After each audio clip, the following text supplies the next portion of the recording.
Anda kembali bersama Jatim Today. Pemirsa, 3 pemuda kawanan spesialis pembobol rumah kosong di Kediri Rabu malam ditangkap tim Buru Sergap Polres Kediri. Saat melakukan penangkapan, petugas juga mendapati 1 unit laptop yang diduga merupakan barang hasil kejahatan serta sejumlah alat kejahatan. Panji, Bogi, serta Daru tidak bisa berbuat banyak saat tim Buru Sergap mendatangi rumah kontrakan mereka di kawasan Pare, Kabupaten Kediri. Ketiga pemuda berusia 22 tahun ini ditangkap setelah melakukan aksi pembobolan sejumlah rumah. Ketiga pelaku merupakan spesialis pembobol rumah kosong dengan modus merusak pintu menggunakan linggis. Saat melakukan penangkapan, petugas juga menemukan 1 unit laptop serta sejumlah dompet yang diduga hasil kejahatan pelaku. Para pelaku langsung dibawa ke Mapolres Kediri untuk menjalani pemeriksaan.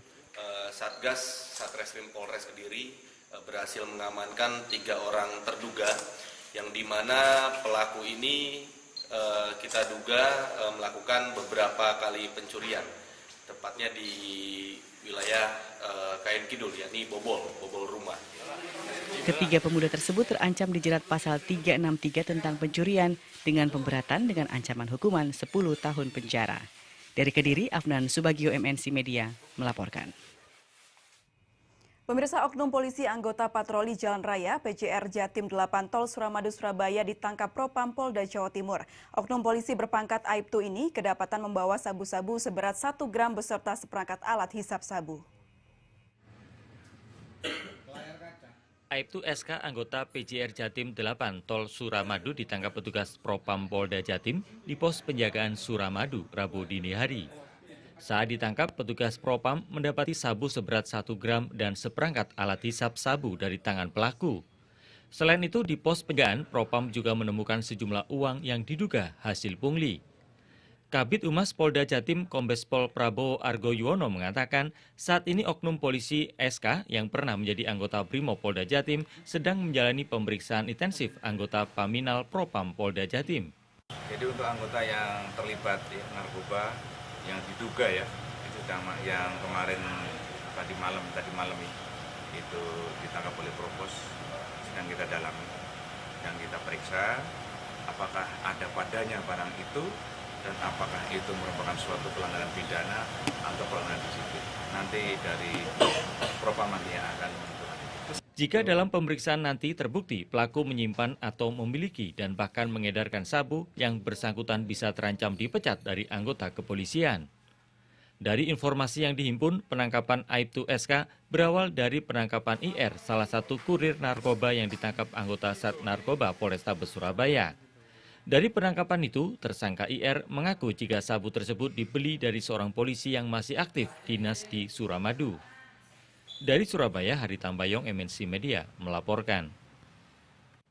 Kita beralih ke berita selanjutnya, pemirsa. Buruknya kualitas sanitasi lingkungan menyebabkan terjadinya pencemaran air bawah tanah yang menjadi sumber air bersih warga. Karena itu, pemerintah Kabupaten Gresik, perusahaan pengembang perumahan atau properti dan masyarakat perlu membangun septic tank komunal untuk menjaga kebersihan dan kesehatan.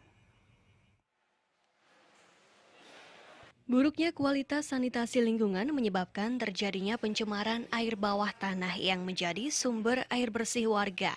Karena itu, pemerintah Kabupaten Gresik, perusahaan pengembang perumahan atau properti, dan masyarakat perlu membangun septic tank komunal untuk menjaga kebersihan dan kesehatan. Hal ini disampaikan oleh anggota Komisi A DPRD Gresik Mubin di hadapan ratusan warga yang mengikuti sosialisasi Perda Nomor 8 Tahun 2015 tentang pengolahan air limbah domestik di kantor Balai Desa Randu Agung, Kecamatan Kebomas, Kabupaten Gresik. Terbatasnya lahan perumahan dan jarak antara septic tank dan sumur kurang dari 10 meter menjadi penyebab terjadinya pencemaran air bawah tanah. Konstruksi septic tank yang tidak standar makin mempercepat terjadinya pencemaran karena air limbah domestik merembes dan mencemari air bawah tanah. Kalau dibiarkan terus berlanjut, dikhawatirkan berdampak menimbulkan gangguan kesehatan masyarakat. Di dalam perda ini memuat tentang kewajiban dan sanksi. Setiap masyarakat dengan diterbitkannya perda ini, maka secara otomatis mengikat kepada seluruh masyarakat. Selain menjaga kebersihan dan kesehatan, pembangunan septic tank komunal dapat diolah menjadi gas bio untuk keperluan rumah tangga warga sekitar. Dari Gresik, Agus Ismanto, MNC Media melaporkan. Pemirsa, Anda jangan beranjak dulu, kami masih memiliki informasi tentang upaya pemecahan rekor jumlah perenang dalam Lomba Renang Selat Madura. Dan juga tentunya perbincangan rekan Merinda Surya bersama Komandan Pasukan Marinir 1, Brigjen TNI Marinir Lukman Hasyim. Tentunya setelah jeda pariwara.